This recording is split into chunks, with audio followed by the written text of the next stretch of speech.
Avec vous sur Sud Radio, bienvenue si vous nous rejoignez. On est en direct pour commenter l'actualité jusqu'à midi avec aujourd'hui Régis de Castelnau. Bonjour Régis. Bonjour Valérie. Vous êtes avocat, votre blog s'intitule Vue du droit et vous avez publié une justice politique aux éditions de l'Artilleur. Vous êtes également membre de la rédaction de Front Populaire. Jérôme Dubus, bonjour, membre de La République En Marche. Bonjour à Valérie. vous. Najwa El Haïté, docteur en droit public, vice-présidente de Territoire de Progrès. Vous avez publié Laïcité et République aux éditions de l'Harmattan. Bonjour à vous. Bonjour Virginie Valérie. Leguet, journaliste, éditorialiste politique. Bonjour Virginie. Bonjour Valérie, bonjour à tous. Bonjour, alors on va revenir sur l'interdiction des manifestations en soutien à la Palestine. Est-ce que c'est une bonne idée? Est-ce que c'est une bonne décision plus précisément? Ou est-ce qu'au contraire ça risque d'attiser encore plus les conflits? On va revenir sur la fin du masque aux États-Unis pour les personnes vaccinées. À quand cette décision en France? Et puis Sophie Cluzel qui jette l'éponge en PACA. Tout ça pour ça, on en a déjà parlé, mais c'est vrai que cet épisode de PACA est quand même particulièrement édifiant sur l'état des relations et de la politique. Petit tour de table quotidien de ce qui a retenu votre attention. Jérôme Dubus, commençons avec vous. Oui, alors c'est une affaire un petit peu particulière parce que ça concerne beaucoup les catholiques. Donc ils sont de moins en moins nombreux en France, mais je vais quand même en parler.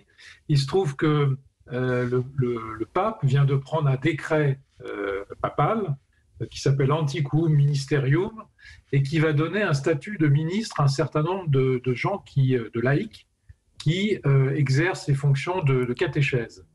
Alors vous me direz, c'est pas très intéressant ni très important, sauf que si, parce que c'est la première fois dans l'Église catholique que les femmes, et notamment celles qui font du catéchisme, vont avoir un statut reconnu par l'Église catholique. Vous savez qu'il y a un certain nombre de religions où il y a des femmes qui exercent les fonctions religieuses, comme les rabbines, par exemple. Oui, enfin, il n'y en a pas beaucoup, hein, vous êtes gentil, mais il n'y en a pas beaucoup, alors, et elles sont en général assez... Il y en a pas mal chez les protestants, il y a un certain nombre de pasteurs, oui. Et donc, alors dans l'Église catholique, il y a deux sujets. Il y a d'abord, les prêtres ne sont que des hommes, et puis surtout, on n'arrive pas à avoir des prêtres mariés.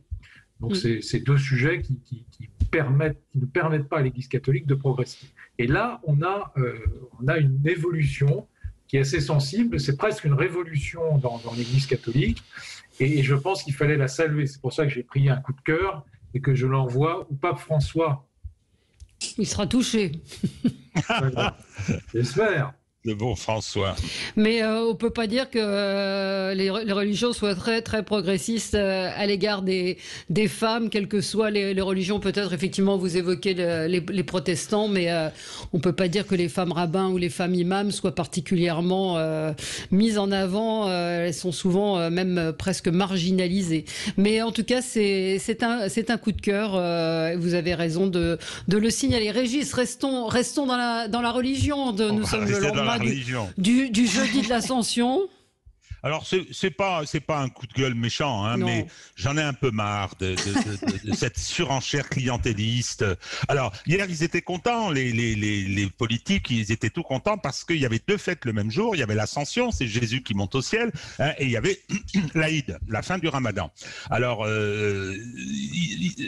Valérie Pécresse a fait 2 tweets strictement identiques, sauf qu'elle a changé la religion. Najat Vallaud-Belkacem aussi, etc. Jusqu'à Thomas Pesquet, qui a fait une photo depuis sa station. Il a fait une photo de la Mecque. Oh, regardez comme elle est éclairée, c'est merveilleux. Bonne Aïd à tous les musulmans, etc. Alors, il a oublié de prendre une photo de Jésus. Il a dû le voir de sa station, puisqu'il était en train de monter au ciel.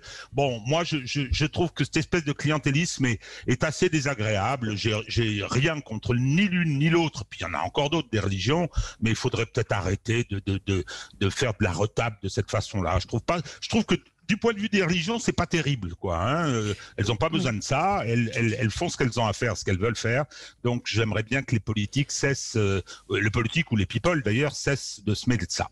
Oui, c'est du clientélisme, non? Qu'est-ce que vous voulez réagir à cela? Oui, moi Virginie? je veux bien. Virginie? Moi, je ne sais pas si Régis partagera mon point de vue, mais moi, je trouve que c'est non seulement du clientélisme, mais c'est du politiquement correct. C'est-à-dire qu'on veut absolument éviter de froisser qui que ce soit. Donc, on met tout le monde sur le même pied. Un coup là, on risque rien. On ne brusque personne. Et surtout, ça me fait penser à ce qui s'est passé lorsque, je crois, la marque Evian a publié une campagne pour boire et que ce tweet a été diffusé pendant le Ramadan et que ça a suscité un tollé. Et ben là, on en vient à ce que plus personne n'ose plus rien faire de peur de susciter des tollés des uns ou des autres. Et je trouve que c'est d'une lâcheté fantastique. Oui. Bon, je n'irai pas jusqu'au terme lâcheté, mais en tout cas, effectivement, ça fait un peu récupération. Cela étant, s'il ne l'avait pas fait, on l'aurait reproché.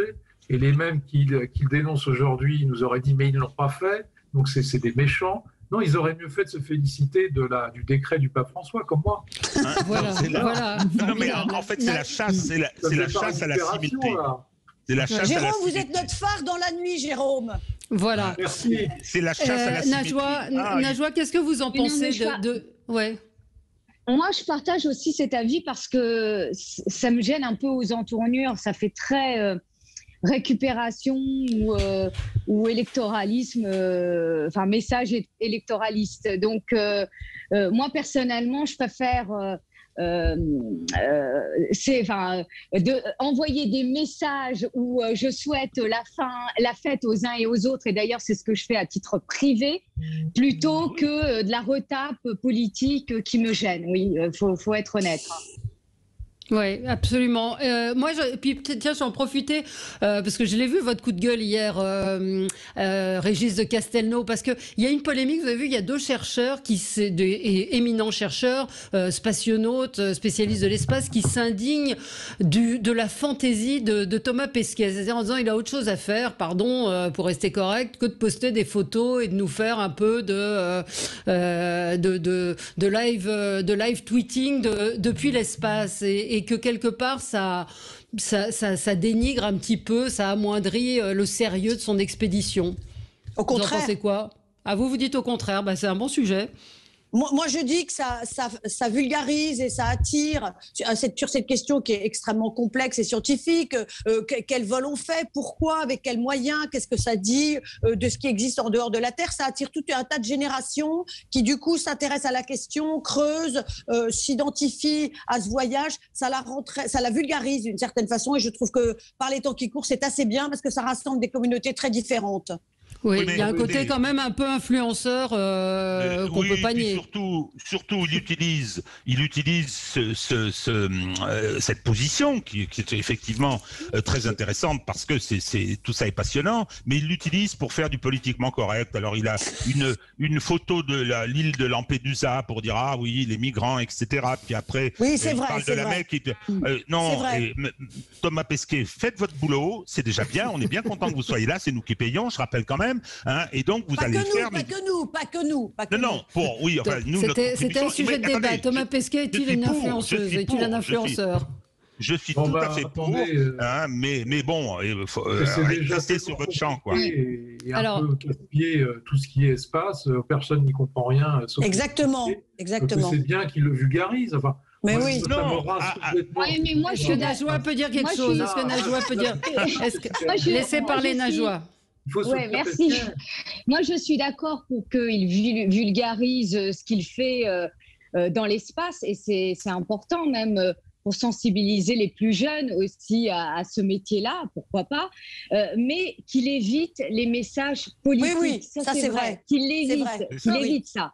C'est ça. Je suis d'accord avec ça. C'est le fond du problème. Hein. Ouais. Je suis tout à fait d'accord, c'est vrai. Attention, non. Attendez, mettre une photo de la Mecque, c'est politique, pardon. C'est vous qui exploitez ça. Et Lampedusa, c'est politique aussi. Lampedusa, c'est politique. Voilà, on va passer une heure là-dessus. Allez, on marque une pause, c'est l'heure du... J'adore tout ce qui est espace en plus. Allez, c'est l'heure du journal, on se retrouve dans un instant. Avec vous sur Sud Radio, si vous nous rejoignez, on est ensemble jusqu'à midi en direct pour commenter l'actualité avec Régis de Castelnau. J'allais faire un mix. J'allais dire Jérôme de Castelnau. Non, Régis de Castelnau, avocat, votre blog Vue du droit. Celle de Najwa. Pardon ? Excusez-moi, je répondais. Ah d'accord. Vous avez publié une justice politique aux éditions L'Artilleur et vous êtes membre de la rédaction de Front Populaire. Jérôme Dubus, membre de La République En Marche. Najwa Laïté, docteur en droit public, vice-présidente de Territoire de Progrès et auteur de Laïcité et République aux éditions L'Harmattan. Et Virginie Leguet, journaliste et éditorialiste politique. Merci à vous d'être là avec nous pour débattre et commenter cette actualité qui est évidemment marquée par ce qui se passe en Israël, dans la bande de Gaza. Évidemment, les répercussions en France sont là. Interdiction de manifestations en soutien à la Palestine. Est-ce que c'est une bonne décision? On va parler de la décision des États-Unis d'en finir avec le masque pour tous ceux qui sont vaccinés. Est-ce qu'on va bientôt y arriver nous aussi? Et puis toujours le psychodrame en PACA. Alors on n'a pas fini notre tour de table. Virginie, c'est un coup de cœur? Oui, franchement, une fois n'est pas un coup de cœur. Une fois n'est pas coutume, parce que c'est un personnage dont je trouve parfois les positions extrêmement, disons, bobo. Mais là, pour le coup, j'ai été assez touchée par la lettre et son intervention à propos de la mort de son père, qui, je le rappelle, est mort à 85 ans il y a quelques mois d'une variante d'Alzheimer. Et Nicolas Bedos raconte comment la fin de la vie de son père s'est passée, comment ils ont essayé de le soulager, comment même ils ont pensé à organiser sa fin de vie, parce que lui-même s'était prononcé de façon régulière et très claire sur la question. Il faisait d'ailleurs partie de l'Association pour le droit de mourir à la dignité. Et il raconte le choix extrêmement douloureux qui est fait dans une famille face à un malade qui n'est plus en capacité d'exprimer sa position, parce que Guy Bedos était dans un état qui alternait entre la confusion, la violence, une forme d'éloignement très fort. C'est-à-dire que quand on est très atteint par ce genre de maladie, en fait, on est mort aux autres avant même d'être mort physiquement. Donc, comment prendre une décision pour un malade qui ne peut plus rien exprimer? Il raconte qu'il lui a plusieurs fois demandé ce qu'il voulait, et que, évidemment, Guy Bedos ne pouvait pas répondre, et qu'il a été toujours très impressionné de voir dans le regard de son père ce mélange d'affolement, de détresse, de colère, sans bien comprendre à quoi tout ça, sur quoi tout ça portait. Donc, voilà, tout ça pour dire que nous avons eu cet épisode récent de la proposition de loi d'Olivier Falorni sur la fin de vie, qui a avorté parce que c'était une toute petite niche parlementaire, qu'il y a un certain nombre de députés qui voudraient que le sujet soit réabordé, qu'apparemment l'exécutif a proposé que ça soit reporté plus tard, parce que le débat mérite effectivement de longues discussions et que le temps ne s'y prête pas. Nous sommes à 1 an de la présidentielle. Mais je voulais dire que ce texte est un texte très intime, m'a énormément touchée, de même que les interventions de Françoise Hardy sur la question au moment du débat autour de cette proposition de loi Falorni. Oui, une réaction à ce que vient de dire Virginie? C'est vrai que Jérôme, sur la forme, effectivement, Nicolas Bedos, moi, c'est pas du tout ma tasse de thé, mais là, son texte est assez touchant. Il se trouve que moi, j'avais croisé Guy Bedos dans la rue, mais avant qu'il soit frappé du Covid. C'était assez émouvant de le voir, parce qu'il avait perdu la mémoire. Enfin, il avait perdu une partie de la mémoire. Il était perdu dans une rue de Paris. Il avait fallu le ramener chez lui sur l'île Saint-Louis, et c'était touchant de voir ce type intelligent en être réduit à ça. Alors je ne sais pas si on en était jusqu'à la fin de vie à ce moment-là. Après, le Covid a accéléré les choses, mais en tout cas, c'est toujours très, très éprouvant de voir quelqu'un d'intelligent et de drôle, parce qu'il a été très très drôle, en être réduit à cet état. Je trouve que l'expression en être réduit n'est pas forcément très bien choisie. C'est la maladie qui frappe les gens, qu'ils soient intelligents, pauvres, riches, cons, pardon de dire ça, mais c'est une maladie terrible que celle de la maladie d'Alzheimer, à laquelle on n'est pas forcément sensibilisé. Et là, c'est la question de la fin de vie, des directives anticipées qui est aussi en question. Et ce qu'évoquait Virginie, je ne fais pas de classification. Il se trouve que c'était lui. Voilà. Ouais. Najwa, tout autre chose. C'est la Turquie. Oui, mon coup de gueule, exactement, concerne la Turquie. Donc, la Turquie est aujourd'hui devenue le refuge des islamistes, négationnistes et antisémites.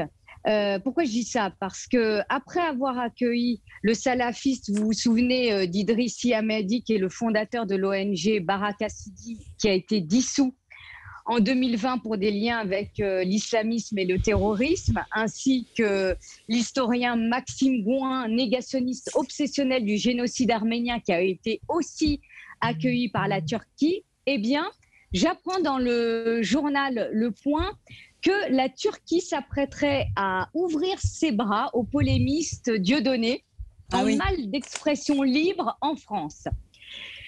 Donc autant vous dire que j'ai été choquée par les propos de Dieudonné. Je rappelle quand même que Dieudonné a été condamné à de nombreuses reprises par la justice française pour incitation à la haine, pour contestation de crimes contre l'humanité. Donc je constate aussi que la Turquie serait devenue aussi une terre d'asile pour des réfugiés politiques d'un nouveau genre. Donc profitant de ce contexte, d'ailleurs, vous avez une presse turc pro-Erdogan qui s'en donne à cœur joie, bien sûr, pour critiquer la France, pour critiquer le président de la République, et qui présente Dieudonné comme un artiste engagé, obligé de quitter la France en raison de ses opinions politiques.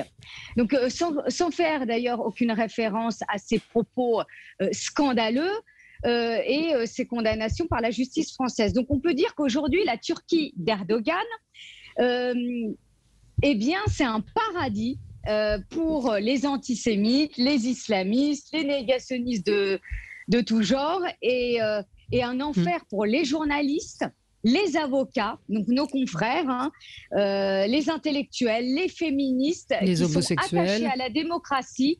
Oui, les homosexuels, c'est un enfer également pour eux. Et donc, voilà, la Turquie est un enfer pour ceux qui sont attachés à la démocratie et aux droits de l'homme. Donc, et à la par ce coup de gueule. Et à la liberté d'expression. Oui. Alors, comment vous expliquiez que des gens qui s'estiment victimes d'ostracisme, de censure, choisissent de se réfugier dans ce pays, si on pense à Dieudonné ou à Siamedi, celui dont vous parliez tout à l'heure, c'est pareil? Virginie? Déjà parce que, je pensais que vous me posiez la question, Valérie. Oui, non, allez-y. Allez-y, mais pourquoi ils choisissent ce pays? C'est assez étonnant quand on vous parle de... Mais quand on connaît le régime d'Erdogan, autant vous dire qu'il n'est pas favorable aux droits des femmes, loin de là. On l'a vu d'ailleurs. Vous vous souvenez quand même de l'accueil qui a été fait à la présidente de la Commission européenne. Vous avez également des avocats, et l'actualité récente a mis en lumière cela, des avocats qui sont arrêtés chez eux parce qu'ils dénoncent les violations de la démocratie, des droits de l'homme. Et puis, rappelons quand même que Erdogan, il est frériste. Il se veut l'ambassadeur des frères musulmans dans le monde. Donc, autant vous dire que des Dieudonné, des négationnistes, des antiféministes sont les bienvenus comme réfugiés politiques en Turquie. Dans la Turquie d'Erdogan. Alors, je vous redonnerai alors, je vois un auditeur ou une auditrice qui me dit, parce qu'en France, nous sommes un modèle de démocratie, de droits de l'homme et de liberté d'expression. Alors, ceux qui pensent ça, je vous conseille d'aller vivre dans ces pays-là. Vous verrez. Je trouve cette réflexion pour le moins étonnante de ramener ça à la France. On va marquer une pause, Jérôme Dubus, et je vous donne la parole ainsi qu'à Régis de Castelnau sur ce sujet de la Turquie et des droits de l'homme. Oui, aussi. Écoutez, on y revient dans un instant. À tout de suite. Avec vous sur Sud Radio, on est ensemble jusqu'à midi avec Régis de Castelnau, Jérôme Dubus, Virginie Leguet, Najwa El Haïté. Alors, nos auditeurs ne sont pas d'accord, nous disent que en France on vit en dictature, qu'on ne peut rien dire, que c'est la même chose qu'en Turquie. Écoutez, allons-y, Virginie. Alors, c'est Jérôme qui voulait réagir en premier. Non, simplement, Dieudonné, on le connaît, il est adepte de la provocation. D'ailleurs, je ne suis pas certain qu'il ait encore toute sa raison quand on voit les propos qu'il tient. Il a été proche de Le Pen, avant il était d'extrême gauche, bref, il fait tout et n'importe quoi. Je ne suis pas certain que ce soit un modèle qui permette effectivement d'en tirer des conclusions vis-à-vis de la Turquie. Voilà. Donc, quant aux auditeurs qui nous disent que la France n'est pas une démocratie, les bras m'en tombent, qu'est-ce que vous voulez que je vous dise? Il n'y a rien à répondre à ça. Voilà. Ouais, Régis. Il y a deux problèmes sur ce coup de gueule.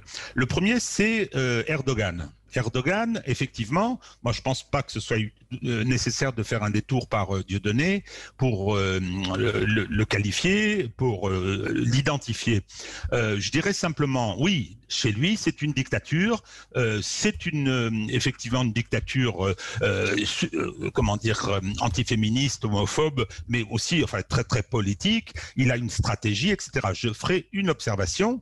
Moi, je suis pour qu'on le combatte résolument. Je ferai une observation, c'est qu'il est quand même, il dirige un pays qui est membre de l'OTAN, que on passe son temps, les Allemands, les États-Unis, à lui faire des câlins, hein, et que c'est peut-être un petit peu facile aujourd'hui de pas tenir compte de ça. Deuxièmement, Dieudonné, faut pas trop lui en demander à Erdogan. Bien évidemment, il va leur accorder le statut de réfugié politique, et ce d'autant que quand Dieudonné dit, aussi détestable soit tout ce qu'il raconte, quand Dieudonné dit qu'il est victime d'une répression à caractère politique, pour ses opinions, c'est parfaitement exact. Alors que cette répression dont il est l'objet soit légitime, c'est une autre question. Il n'empêche quand même que c'est pour ce qu'il dit, hein, qui se retrouve poursuivi. Mais il a été condamné par la justice française. Oui, mais attendez. Je le rappelle, hein, enfin, je veux dire, j'ai pas dit, c'est pas que de la simple liberté d'expression qui est remise en cause concernant.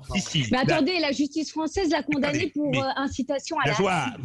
Vous êtes juriste aussi, vous savez très bien. Voilà, donc article 10 de la Déclaration des droits de l'homme, liberté d'opinion absolue, liberté d'expression doit être absolue, sauf les limites que, pour des questions d'intérêt général, on met. Et dans le cadre de ces limites, que je trouve justifiées, hein, bien que je trouve qu'elles sont souvent très contre-productives, je vais dire pourquoi. Eh bien, dans le cadre de ces limites, il a été condamné. Il a été condamné, c'est tout à fait exact. Simplement, aujourd'hui, hein, regardons le succès qu'il a, regardons ces spectacles qui sont remplis, c'est-à-dire que ça produit l'effet inverse. Il est victimisé, et aujourd'hui, malheureusement, je dis bien malheureusement parce que c'est vrai, Jérôme a raison, ce sont des délires tout à fait insupportables. Enfin, Régis, pardon, excusez-moi, alors, le succès qu'il a, il a un succès auprès d'un certain public, toujours le même, mais il n'a pas un succès incroyable. Non. Et si je peux continuer ma pensée, Dieudonné a effectivement été condamné à plusieurs reprises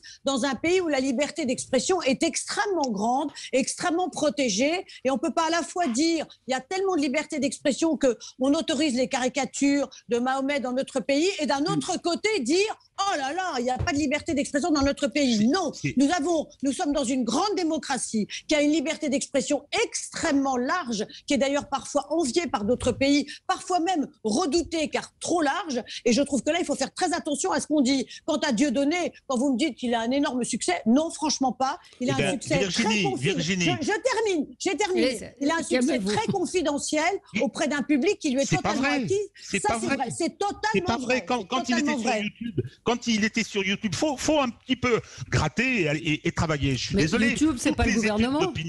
Toutes les études d'opinion montrent bien que ces idées avec Soral et compagnie, ces gens-là ont pignon sur rue et... Mais non. C'est une toute petite minorité. Non, je suis pas d'accord.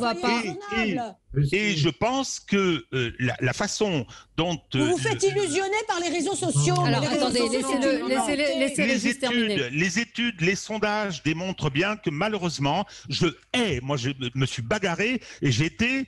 à ma place modeste, à l'origine aussi de la loi Guesso, dont je constate qu'elle est en échec. C'est-à-dire que le négationnisme ne s'est jamais aussi bien porté. Non, ce que je veux dire, moi, je suis pour qu'on combatte plus que fermement le négationnisme, mais ce que je veux dire, c'est que, premièrement, faut pas se faire d'illusions sur Erdogan, et deuxièmement, que aujourd'hui, la façon qu'il y a de mener cette répression, justifiée sûrement, produit malheureusement trop souvent... Mais de quelle répression vous parlez, Régis? C'est pas de la répression.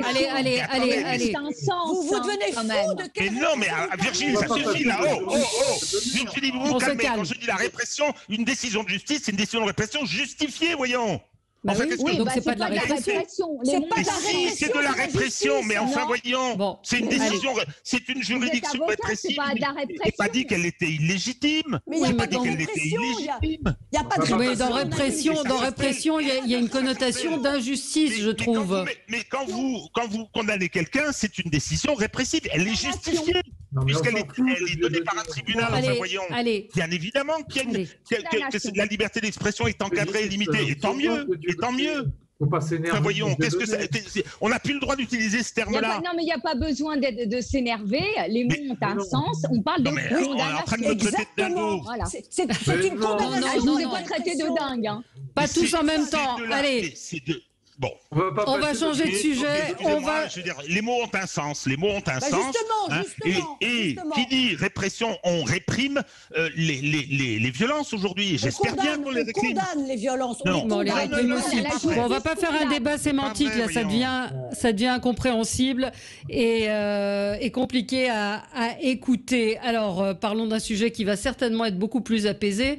Cette interdiction qui a été faite de Oula. manifester en soutien à la Palestine. Donc, c'est à la demande du gouvernement en raison de risques de troubles à l'ordre public. C'est une décision qui a été dénoncée évidemment par les organisateurs et la France insoumise comme une provocation, une atteinte à la démocratie. Le préfet a indiqué qu'il existe un risque sérieux que les affrontements entre Palestiniens et forces de l'ordre israéliennes ne se transportent sur le territoire national. Qu'en pensez-vous? Est-ce que le risque en fait que cette manifestation se tienne n'est pas réel? D'ailleurs, j'ai entendu des organisateurs dire qu'ils iraient, qu'ils manifesteraient quand même. Est-ce qu'il fallait laisser manifester, mieux encadrer? Qui veut commencer? Oui, moi je veux bien. Jérôme. je veux bien commencer, mais Voilà, je- c'est la République en marche, la voix du... Non, mais la- c'est pas la première fois d'abord qu'il y a des manifestations pro-palestiniennes qui sont interdites et qui se passent quand même.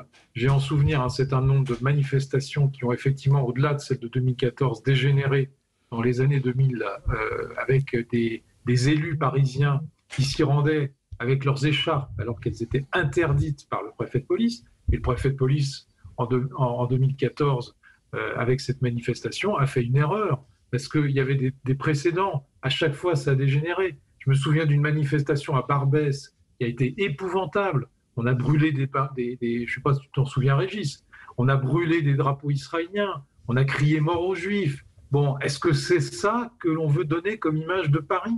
Des manifestations qui vont se dérouler, où on va crier mort aux Juifs et on va brûler des drapeaux israéliens, parce que c'est ça qui va se passer. Donc, moi, je suis tout à fait d'accord pour qu'on interdise cette manifestation, au-delà des problèmes de dérapage, parce qu'il y a des propos qui ne peuvent pas être tenus dans la capitale des droits de l'homme, qui est Paris, et ça, je suis extrêmement ferme là-dessus. Donc, le préfet et Darmanin ont eu parfaitement raison d'interdire cette manifestation. On sait très bien comment ça se passe, on sait très bien qui sont les organisateurs. D'ailleurs, ceux qui réagissent aujourd'hui, c'est évidemment ces mouvements organisateurs que l'on connaît parfaitement, et la France insoumise, qui est un repère aujourd'hui d'islamo-gauchistes. Donc voilà, si vous voulez, il ne faut pas se cacher derrière son petit doigt. Moi, j'approuve parfaitement. Ce n'est pas parce que je suis La République En Marche, je serais d'un autre parti, ça serait exactement la même chose. J'approuve parfaitement cette interdiction, car on sait très bien que les propos qui vont être tenus sont inadmissibles dans des rues parisiennes. Najwa a été. Moi, je ne peux que partager ces propos, mais je rappelle quand même tout de même que la liberté de manifester est une liberté fondamentale, et la limite, bien sûr, c'est les atteintes graves à l'ordre public. Aussi, je comprends que le ministre de l'Intérieur ait demandé au préfet de Paris, enfin au préfet plutôt de police, d'interdire les manifestations en lien avec le conflit israélo-palestinien. Pourquoi? Et je vais peut-être être redondante, mais c'est vrai que en général, et il y a eu des précédents, ces manifestations s'accompagnent de véritables violences antisémites, d'attaques de magasins cachers, d'attaques de synagogues. On l'a vu en 2009, en 2011, Exactement. en 2014. Donc, on ne peut que comprendre la décision du ministre de l'Intérieur. Et puis, on constate aussi que à travers ces fortes mobilisations dans le cadre de ces manifestations, que le conflit israélo-palestinien est importé en France depuis longtemps. Et je le vois notamment dans certaines banlieues, dans certains quartiers, vous avez des jeunes qui projettent leur propre situation de discrimination sur ce qui se passe là-bas. Et ça, c'est une réalité. Donc, ajouter à cela le problème de l'histoire coloniale qui n'est pas digéré, le mouvement des indigénistes qui vont souffler sur les braises, sans compter que dans ces manifestations, en général, vous avez des casseurs qui veulent qu'en découdre avec la police, et ben, ça crée une situation explosive. Donc, je comprends la position du ministre de l'Intérieur. Allez, on va marquer une pause. Je vous donne la parole parce qu'on ne va pas avoir le temps d'enchaîner la discussion. Donc, on marque la pause de pub et on continue. Et vous pouvez nous appeler 0826 300 300. On est là en direct avec vous. Si vous estimez, vous, que ces manifestations doivent avoir lieu, manifestations de soutien à la Palestine, et que c'est injuste de les interdire. À tout de suite. Avec vous sur Sud Radio, on est en direct jusqu'à midi et on commente l'actualité, en particulier cette interdiction de manifester en soutien à la Palestine, aux Palestiniens. Virginie, vous vouliez réagir. Donc on a Jérôme et Najwa qui comprennent cette interdiction. Est-ce que vous comprenez aussi cette interdiction ? Je la comprends très bien et j'ai entendu depuis ce matin des élus de bords assez différents. Alors, évidemment, je ne parle pas de la France insoumise, mais j'ai entendu des élus socialistes, des élus d'En Marche, des élus de la droite être parfaitement d'accord sur cette décision. Je rajoute que, pour revenir à ce que disait tout à l'heure Najwa, c'est que le conflit israélo-palestinien a des résonances chez nous parce qu'il est souvent récupéré par un islam radical qui, pour des raisons politiques évidentes, cherche à mobiliser des jeunes qui eux-mêmes ne connaissent rien à ce conflit et qui, effectivement, pour des raisons personnelles, d'insatisfaction de leur propre situation de vie, vont manifester. Mais ils ne savent pas très bien pourquoi ils manifestent. Et de ce point de vue-là, je dirais une dernière chose. J'ai trouvé que le tweet d'Emmanuel Macron, avec lequel je ne suis pas souvent d'accord, loin s'en faut, qui rappelait le droit d'Israël à se défendre, était un tweet extrêmement sensé. Je rappelle qu'Israël est un État démocratique, que Hamas est une organisation terroriste qui veut détruire Israël et qu'il est normal qu'Israël se défende. Et Emmanuel Macron a tout simplement rappelé le droit d'Israël à se défendre. Ça, c'est une position de principe. Mais c'est une position de principe qui ne sera absolument pas reprise par ceux qui iront manifester, qui manifesteront pour des toutes autres raisons. Et enfin, dernière observation, je crois que la manifestation devait avoir lieu à Barbès. À Barbès, qui est un quartier qui a beaucoup souffert du confinement, où les relations se sont beaucoup tendues parce que la population s'est appauvrie. Est-ce que c'est le bon endroit pour faire une manifestation ? Est-ce que ce n'est pas justement un endroit très politique qui serait susceptible de provoquer des débordements, j'allais dire quasiment automatiques ? C'est évident, celle qui a eu lieu à Barbès il y a quelques années a été une catastrophe. Je l'ai rappelé tout à l'heure, ça a été une catastrophe. Alors, moi, je voudrais pas mettre de bémol à ce que je viens d'entendre, puisque je suis assez d'accord. Simplement, c'est un dossier qui est indémerdable. On a effectivement une importation chez nous, je vais dire, de part et d'autre. La communauté juive est très sensible, et c'est normal, à la sécurité d'Israël, etc. Et on a, bien évidemment, des gens qui manipulent avec... Absolument. En essayant de faire monter quelque chose, et puis une jeunesse, la jeunesse des quartiers, appelons-la comme ça, qui est particulièrement sensible parce que on leur a dit que les Palestiniens étaient les damnés de la terre. Et quand on voit en plus avec les images, ce qui se passe là-bas, c'est vrai que c'est quand même une situation extrêmement difficile. Alors le gouvernement français, il est dans une drôle de tenaille, parce qu'on va lui reprocher de prendre trop parti pour un camp, et avec l'interdiction va être analysée comme ça, alors que cette interdiction, elle a un fondement, me semble-t-il, parfaitement justifié, qui est celui, c'est le critère pour interdire, c'est celui du trouble à l'ordre public. Et ce d'autant que ce qu'on voit, je pense que tout le monde a vu ce qui s'est passé à New York, on voit ce juif obligé de se réfugier dans un magasin attaqué, c'est épouvantable, il est en sang, etc. Donc on a vu aussi des scènes terribles pour Israël, mais ça c'est autre chose, c'est sur le terrain. Mais je veux dire, cette exportation du conflit est quelque chose de tout à fait dramatique, et que les mesures, Najwa a tout à fait raison quand elle dit la liberté d'expression et de manifestation, qui est une des modalités. La liberté d'expression sont quelque chose de très important, mais là on sait très bien que c'est complètement explosif. Et dans une France qui est quand même confrontée à des problèmes aujourd'hui concernant la violence, concernant les questions de l'islam, particulièrement une situation particulièrement délicate. Donc effectivement, qu'est-ce qu'on fait ? Qu'est-ce qu'on on fait ? interdit. Moi, je suis pour l'interdiction. Je suis pour l'interdiction de la manifestation. Mais attendez, Darmanin et Dieu sait si je les aime pas, et l'allemand, ils ont en charge l'ordre public. Et ben, ils prennent une décision d'ordre public. On va voir ce que dit le tribunal administratif dans le cadre d'un référé liberté. Mais personnellement, moi, j'aurais été à la place de Darmanin et l'allemand, j'aurais interdit la manifestation. Les débordements dont on vient de parler, y compris les chasses à l'homme, etc.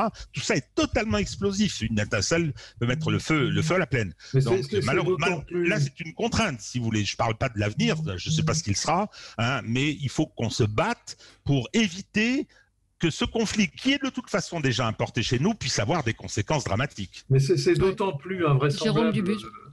C'est d'autant plus invraisemblable si on avait maintenu cette manifestation qu'en réalité, elle dessert la cause palestinienne. Parce qu'elle montre des images qui sont épouvantables pour ceux qui défendent les Palestiniens. En réalité, il y a un foyer d'antisémitisme maintenant à l'extrême gauche, et à chaque manifestation dite pro-palestinienne, c'est en réalité une manifestation qui se transforme en antisémitisme. Et donc, ça dessert ceux qui servent la cause palestinienne. Moi, s'il y avait aujourd'hui une manifestation pro-palestinienne pour défendre le peuple palestinien et son existence, et deux États, je serais le premier à descendre. Mais là, c'est pas du tout ça. C'est une manifestation antisémite, on sait comment ça va se terminer, et c'est une manifestation qui défend le Hamas. Le Hamas, on sait qui ils sont. C'est une organisation terroriste. C'est une organisation qui n'a pour but que de mettre fin à l'existence de l'État d'Israël. Exactement. C'est une organisation qui est antidémocratique et qui confisque toute l'aide qui est donnée par les pays arabes et par d'autres pays pour le peuple palestinien. Donc ce sont en plus des voyous et des malhonnêtes. Bon, donc on ne va pas venir descendre dans la rue pour défendre ces gens-là. Enfin, attendez, moi je ne suis pas d'accord, Jérôme. Je ne suis pas d'accord. Je pense qu'il ne s'agit pas de défendre, de défendre les positions de Netanyahou, actuel Premier ministre, ou de prendre parti sur la... C'est pas, je pense que l'enjeu aujourd'hui, il est malheureusement plus prosaïquement politique que ça. C'est chez nous des gens qui ont des positions politiques, c'est leur droit, contraire à celle de Emmanuel Macron, qui vont surfer justement sur l'émotion et qui vont instrumentaliser le désarroi éventuellement des jeunes musulmans et des quartiers, etc., pour faire de la politique interne. Je pense que c'est plus cynique que ça encore, et c'est en cela que malheureusement, il est nécessaire d'empêcher. C'est une manipulation, je crois. Mais on est bien d'accord. Mais est-ce que l'interdiction empêchera la manifestation d'avoir lieu, et est-ce que, alors j'ai pas non plus de solution, mais visiblement elle aura lieu. Il y aura quand même des manifestations, et ça ne fait qu'exciter et qu'exacerber les antagonismes, voire la colère. Quand une manifestation est interdite, comme ça s'est déjà produit par le passé sur le même sujet, et que vous vous rendez, et quand vous êtes élu en plus avec une écharpe, comme vont le faire un certain nombre d'élus de la France insoumise, vous prenez vos responsabilités, vous choisissez votre camp. Non seulement vous participez à une manifestation qui est interdite, mais en plus, vous embrassez une cause qui est une cause qui dessert la cause palestinienne et la cause de la paix au Proche-Orient. Donc vous prenez vos responsabilités. C'est là où je suis d'accord. Jérôme, c'est du clientélisme là aussi. C'est du clientélisme politique, ça c'est clair. Exactement. Et qui sert aussi les mouvements indigénistes, comme je le disais, qui soufflent sur les braises. Vous avez aussi des mouvements comme celui d'Assa Traoré qui aussi peut s'ajouter à tout ça. Et c'est vrai que ça crée une situation extrêmement tendue et explosive, en effet. Mais d'autant que la réalité du conflit israélo-palestinien, en fait, n'est absolument pas abordée. Elle est exploitée à des fins politiques. Et je rejoins tout à fait ce qui a été dit par Régis, et d'ailleurs que nous partageons tous, et que, je le répète, les jeunes qui sont mobilisés pour aller à ces manifestations ne connaissent rien au conflit. On ne leur explique pas la réalité de ce conflit. Et ce n'est pas leur souci, et ce n'est pas le souci de ceux qui les mobilisent. Donc c'est une manifestation qui est biaisée et qui se fait pour des raisons clairement de déstabilisation de l'ordre politique. Après, il y a un fond, ce que vous expliquez, de situation qui est extrêmement compliquée, où on a des Palestiniens qui sont expulsés de leur logement à Jérusalem-Est, ce qui a déclenché quand même la colère et la réaction. Eux, qu'ils soient instrumentalisés, c'est une chose, mais c'est quand même une situation sur place avec les colonisations, etc., qui fait que c'est très compliqué. Bien sûr. On va pas rentrer dans le fond du sujet.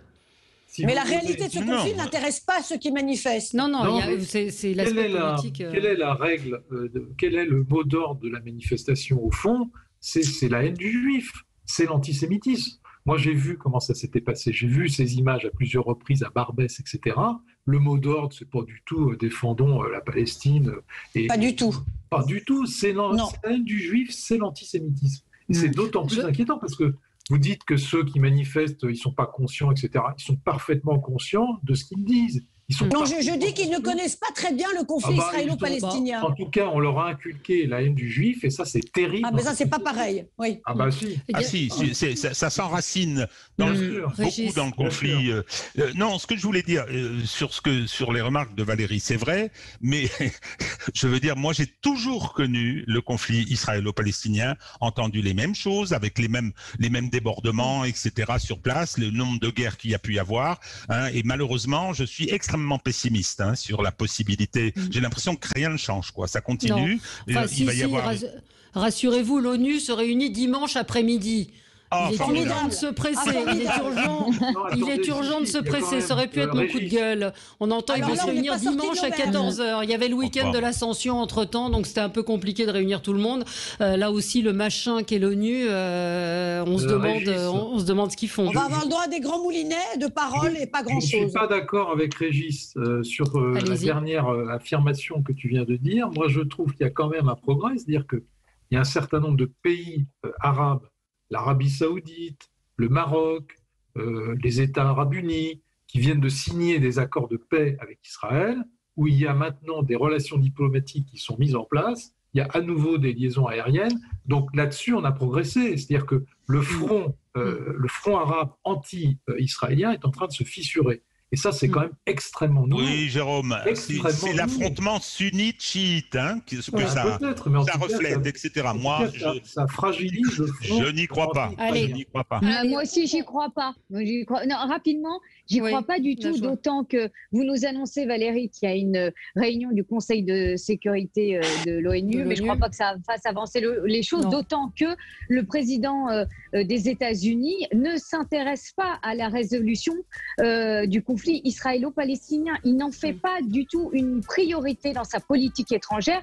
Bien au contraire, lui, sa priorité, c'est l'accord avec l'Iran pour restreindre ses activités nucléaires. Donc moi, je ne crois pas du tout à une solution qu'on trouvera par rapport à ce conflit. Ça reste un fantasme. Allez, on marque une petite pause, c'est la pub et on se retrouve dans un instant. On va parler de la fin des masques aux États-Unis. À quand le tour de la France? On y revient dans un instant. À tout de suite. On est ensemble en direct avec vous jusqu'à midi. Les États-Unis ont donc annoncé par la voix de leur président que les personnes qui sont vaccinées contre le Covid n'auront plus à porter de masque à l'extérieur, y compris dans les foules, ainsi que dans la plupart des cas à l'intérieur. Alors ça reste la règle pour les transports en commun, les bus, les avions, les hôpitaux, un certain nombre d'endroits, mais ces nouvelles mesures permettent la réouverture des bureaux, des écoles. Est-ce qu'ils vont trop vite? Est-ce qu'ils ont raison? Et est-ce qu'on va bientôt y arriver en France? Moi, je voulais juste, ça aurait aussi pu être un de mes coups de gueule, les incohérences de la France. Quand on voit que les hammams Sauna Libertin, sont classés dans la catégorie club de sport couvert et vont pouvoir ouvrir le 9 juin, contrairement aux discothèques. J'avoue que je ne sais pas quelle décision prendra la France sur ce sujet. Qu'en pensez-vous? Bonne décision ou pas, Virginie? Moi, je soulignerais simplement que les États-Unis ont beaucoup d'avance sur nous sur leur campagne vaccinale. Je pense que si on doit regarder les courbes, il y a à peu près 2 mois d'avance proportionnellement à la population. Nous, on essaye, et je pense qu'on devrait y arriver, à atteindre nos objectifs. 20 millions le 15 mai, c'est-à-dire demain, et 30 millions le 15 juin, c'est-à-dire dans un mois. On sera encore pas tout à fait au bout du compte. Donc, le débat américain n'a pas forcément de correspondance avec ce qui se passe sur notre sol français. Et d'autre part, je trouve que dire on ne porte plus le masque, non, le masque est maintenu dans tout ce que vous avez rappelé, les transports, et ça c'est tout à fait nouveau, c'est-à-dire que la vie change définitivement, même quand l'épidémie est terminée. Et ça, il faut quand même que tout le monde l'entende. Il n'y aura pas de retour à une vie comme nous l'avons connue avant dans les mois qui viennent et peut-être même pas dans les années qui viennent. Donc on va rentrer dans une vie où les gestes de distanciation vont malgré tout rester nécessaires, où les précautions, même pour ceux qui sont vaccinés, vont malgré tout rester nécessaires. Et effectivement, quand on aura atteint une couverture vaccinale, alors certains l'estiment à 60, à 70, d'autres à 80, mais alors là on en est très très loin. On pourra reparler de l'abandon du port du masque et de tout ça, mais on n'en est vraiment pas là. Oui. Non, mais moi je Jérôme crois que l'annonce de Biden, c'est une très bonne nouvelle pour tout le monde. Ça veut dire que, la vaccination, ça marche.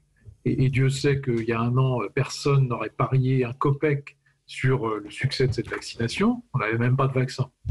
Donc le chemin parcouru est absolument extraordinaire. Alors les gens ne s'en rendent pas compte parce qu'on a tous le nez sur les nouvelles et c'est comme ça, mais c'est quand même incroyable l'extraordinaire progrès qu'on a fait en un an. Et d'ailleurs, l'ARN messager donne des perspectives extrêmement intéressantes sur le traitement des cancers. Alors on n'en est pas encore au traitement, évidemment, on en est aux essais, mais la progression en un an est phénoménale. Enfin, je ne sais pas si les gens s'en rendent compte. Après, on s'en rendra compte avec un peu de recul. Aujourd'hui, on est trop le nez dans l'actualité, mais c'est incroyable cette progression. Et donc ça, c'est une première bonne nouvelle. Ça veut dire que la vaccination marche. Et deuxièmement, effectivement, comme le disait Virginie, en France, je pense qu'on va arriver peut-être pas au 15 juin, mais au 30 juin, à peu près 30 millions de vaccinations.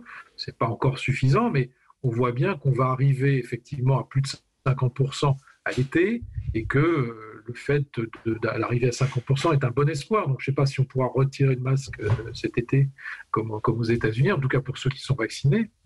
Il va falloir voir comment on va contrôler ceux qui sont vaccinés, ceux qui ne sont pas vaccinés, ceux qui portent le masque, ceux qui ne portent pas le masque. Ça va être extrêmement compliqué. Oui, ça va être très compliqué. Bien sûr.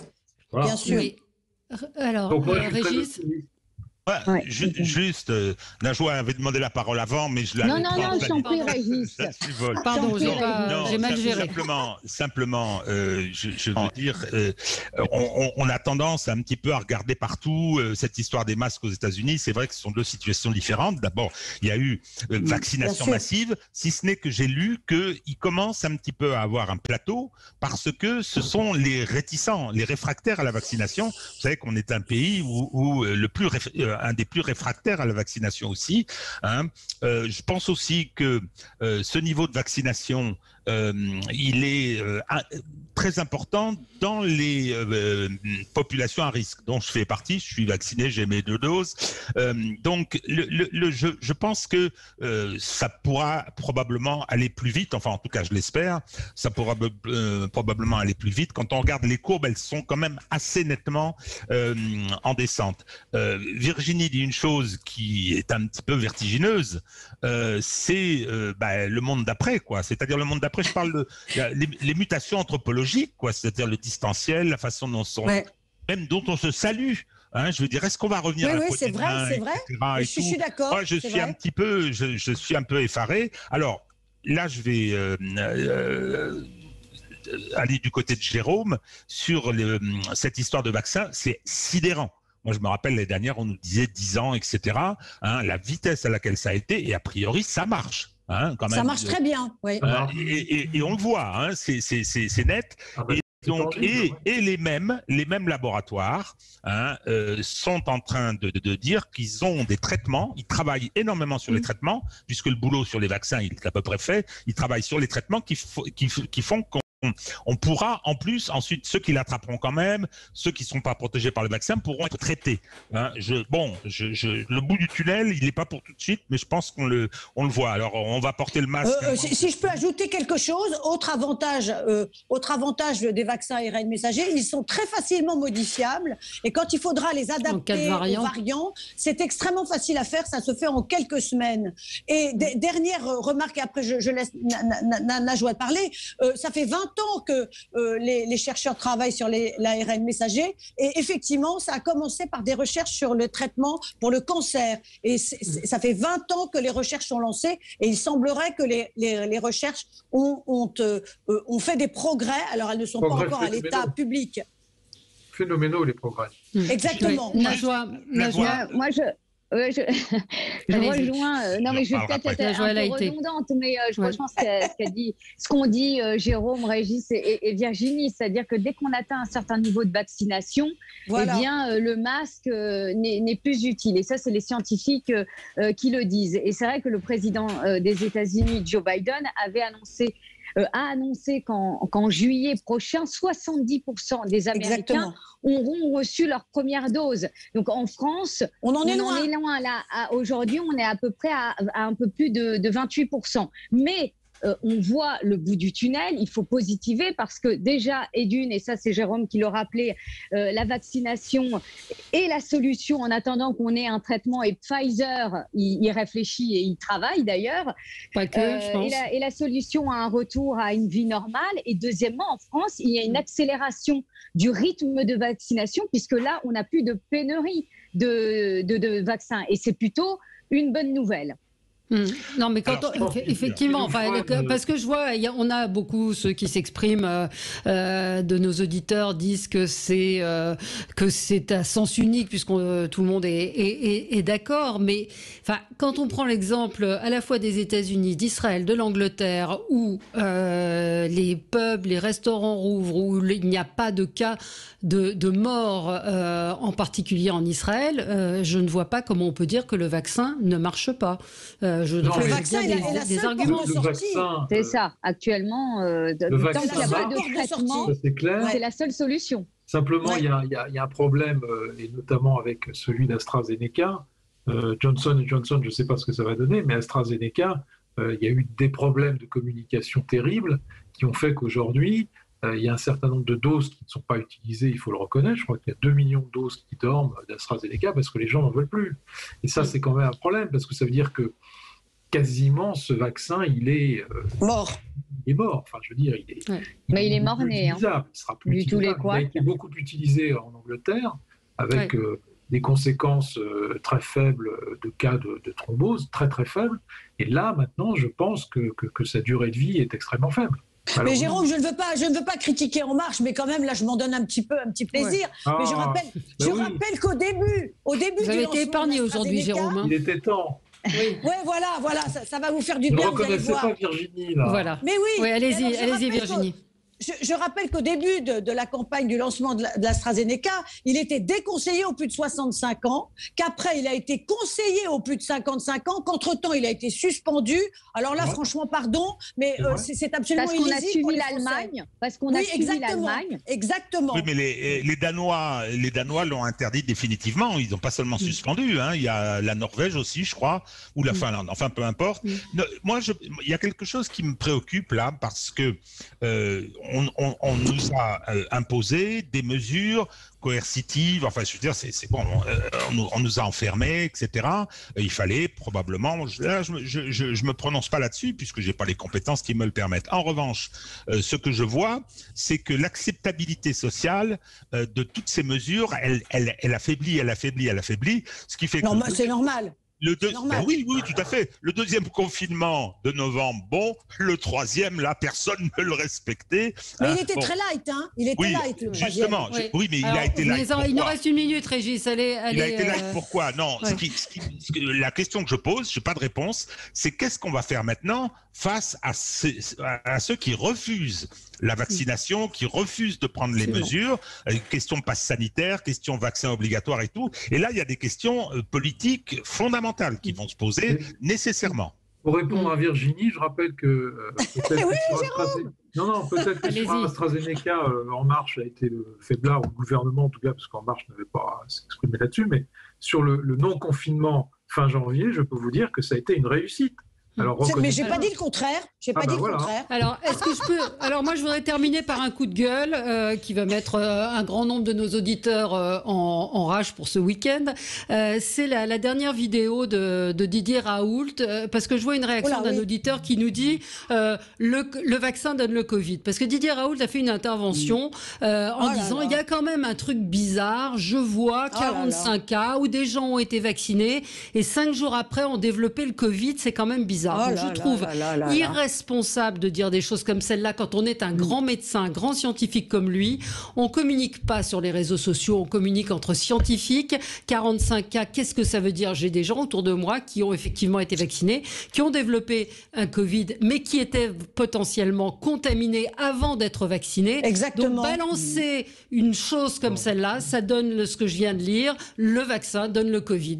Donc, mais Raoult on ne peut partager que votre coup de gueule. Raoult va partir avec Dieudonné en Turquie. Voilà. C'est ça. Dieudonné, même combat. Et ben voilà. Donc, contre la répression. Voilà. Ouais, il va faire de la recherche en Turquie. La répression de Raoult. Non, mais franchement, quand je vois ça, le vaccin donne le Covid, je trouve que c'est irresponsable. Régis, vous êtes d'accord ou pas? Oui.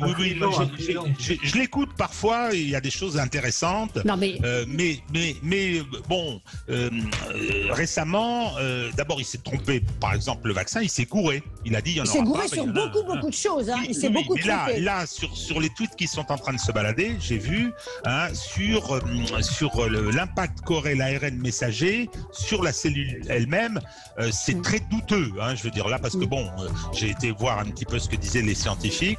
Non, je crois qu'effectivement, il ferait bien d'être beaucoup plus discret, beaucoup plus modeste, et de faire ce qu'il dit, je soigne. Alors soignez, allez-y, mais il ne faut pas participer à toutes ces polémiques, c'est déjà assez dur comme ça. Et il est comme l'AstraZeneca, il est mort, Raoult, parce qu'il a eu tellement de contradictions contradictoires, folles parfois. Et qui ne se sont pas avérées.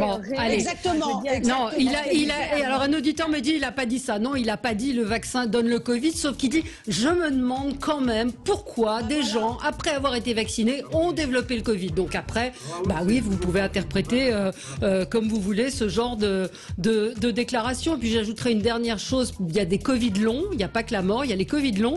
Et alors des études ont montré que le Covid long pouvait avoir des effets sur les fonctions érectiles. Donc peut-être que ceux qui sont réticents à la vaccination iront peut-être se faire vacciner parce qu'il y a des tas de conséquences, il y a des conséquences neurologiques, dermatologiques et donc sur les fonctions érectiles. Attention, mais il n'y a pas, il n'y a pas que les hommes qui sont réticents. Voilà, ce sera le mot de la fin. Très bon week-end à tous sur Sud Radio. On se retrouve lundi.